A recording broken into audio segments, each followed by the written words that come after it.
మీరు ఇంగ్లాండ్తో జరిగిన second test day 3లో కనుక ఒక్కసారి చూసుకుంటే మనకి ఒక ఇన్సిడెంట్ జరిగింది, గుర్తుందా? అదేంది, బెన్ స్టోక్స్ ఎంపైర్తో వాగ్వాదానికి దిగాడు. అసలు ఏం జరిగింది భయ అంటే దాని గురించే చెప్తాను. మనకి ఇటువైపు నుంచి బౌలింగ్ జోష్ టంగ్ అయితే బౌలింగ్ చేస్తూ ఉన్నాడు కదా, ఇటువైపు బ్యాటింగ్ వచ్చేసరికి ఎస్ఎస్వి జైస్వాల్ బ్యాటింగ్ ఆడుతూ ఉన్నాడు. అయితే మనోడు బాల్ వేసిన తర్వాత వెళ్ళి జైస్వాల్ ప్యాడ్లకి అయితే బాల్ తగిలింది అనమాట. అప్పుడు ఏం చేశాడు జోష్ టంగ్ అలాగే మిగిలిన ప్లేయర్స్ అందరూ కూడా దీని గురించి మరి అవుట్ అని చెప్పేసి అరవంగానే umpire okay out out out అని చెప్పేసి అవుట్ ఇచ్చేశాడు. అవుట్ ఇచ్చిన తర్వాత మరి జైస్వాల్కి కొంచెం డౌట్ వచ్చి మరి కేఎల్ రాహుల్తో వచ్చి మాట్లాడాడు, మరి డిఆర్ఎస్ తీసుకుందాం అని చెప్పేసి.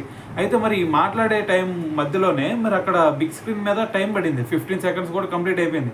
సో కంప్లీట్ అయిన తర్వాత ఇటు జైస్వాల్ నాకు మరి రివ్యూ కావాలని చెప్పేసి కోరిన తర్వాత మరి ఎంపైర్ ఏం చేశాడు, సరే అని చెప్పేసి ఇచ్చేసాడు. ఓకే మరి రివ్యూ తీసుకో అని చెప్పేసి మరి థర్డ్ ఎంపైర్కి చెప్పేశాడు. సో మరి థర్డ్ ఎంపైర్ అయితే దానికి డెసిషన్ ఇచ్చేసాడు తర్వాత. సో దాని మధ్యలో ఈ ఇన్సిడెంట్ జరిగింది. బెన్ స్టోక్స్ వచ్చేసి మరి ఎంపైర్తో కొంచెం వాగ్వాదాన్ని దిగాడు అనమాట.